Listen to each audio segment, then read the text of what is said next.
नमस्कार दोस्तों, आज की हमारी कहानी है भाग्य का खेल। कृपया वीडियो को अंत तक अवश्य देखें। एक दिन माता पार्वती जब आकाश मार्ग से कहीं जा रही थी, तब उन्होंने एक परिवार की स्थिति देखकर उन पर दया आ गई और माता पार्वती ने भगवान शिव से अनुरोध किया कि प्रभु, आप सर्वशक्तिमान हैं, आप इन पीड़ितों का कल्याण क्यों नहीं करते। भगवान शिव उत्तर में केवल मुस्कुराए और बोले, देवी, यह स्थिति उनका प्रारंभ है, फिर भी आप जैसा कहे वैसा मैं इनको सहायता प्रदान करता हूँ। माता पार्वती के कहने पर भगवान शिव उनको एक एक वरदान देने पर राजी हो गए। भगवान शिव और माता पार्वती परिवार के समक्ष प्रकट हुए और सबको अपनी इच्छा अनुसार वरदान मांगने के लिए कहा। महिला और उसका परिवार यह सुनकर बहुत खुश हो गया। सबसे पहले महिला ने वरदान की याचना की और बोली, भगवान, आप मुझे दुनिया का सबसे सुंदर महिला बना दे।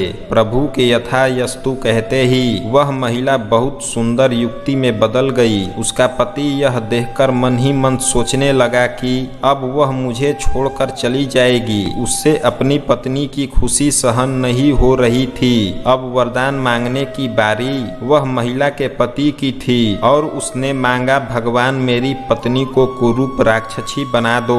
प्रभु के यथायस्तु कहते ही वह महिला सुंदर युक्ति से राक्षसी बन गई। यह इच्छा भी पूरी हो गई। उसका बच्चा अपनी माँ का यह रूप देखकर रोने लगा। उससे वरदान मांगने को कहा तो वह रोते रोते बोला, भगवान, मेरी माँ जैसे थी उसको वैसे ही बना दो।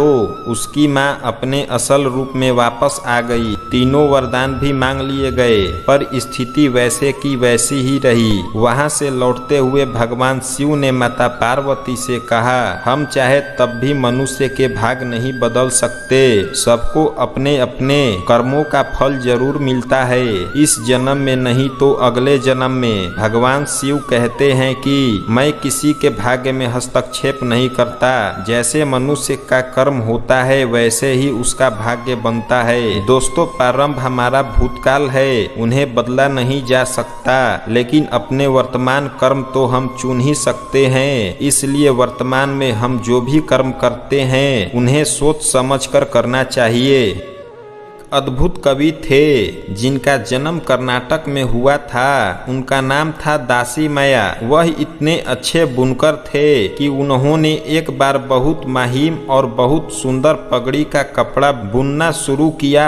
बुनते बुनते उनको पूरा 1 महीना लगा। आखिर उसने वह कपड़ा बुन लिया और क्योंकि उनकी कमाई भी इससे होती थी, फिर एक दिन वह उसे बेचने के लिए बाजार ले गए। वह कपड़ा इतना सुंदर था कि किसी ने भी उस कपड़े की कीमत नहीं पूछी। सभी को लगा कि यह बहुत महंगा होगा।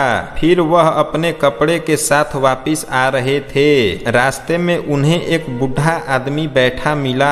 उसने दासी मैया की तरफ देखकर कहा, मैं कांप रहा हूँ, क्या तुम मुझे वह कपड़ा दे सकते हो? दयालु भाव होने के कारण दासी मैया ने वह कपड़ा वह बूढ़े आदमी को कपड़ा दे दिया। उस आदमी ने वह कपड़ा खोला और उस कपड़े के कई टुकड़े कर दिए। एक टुकड़ा उसने अपने सर पर बांध लिया, दूसरा अपने छाती पर और 2 छोटे टुकड़े अपने पैरों पर और हाथ पर बांधकर बैठ गया।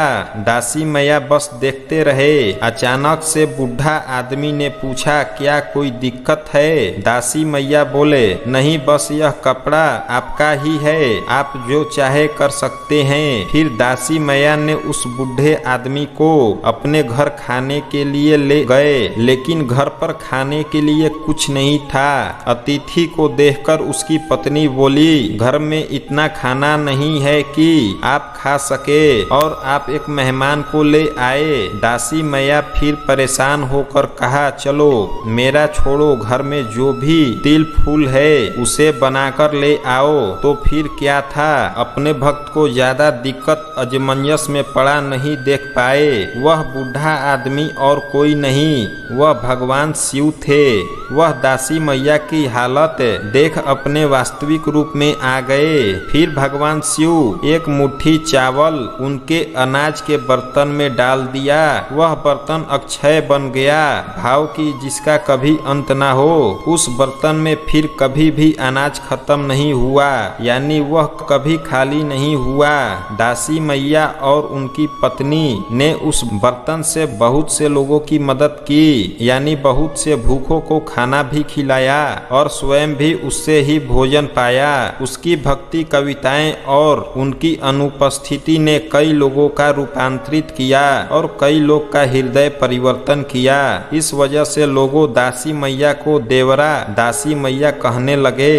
देवरा की भाव अर्थ यह है कि जो ईश्वर का है, भोलेनाथ को पहनने के लिए कुछ ज्यादा यातन करने के भी जरूरत नहीं पड़ती।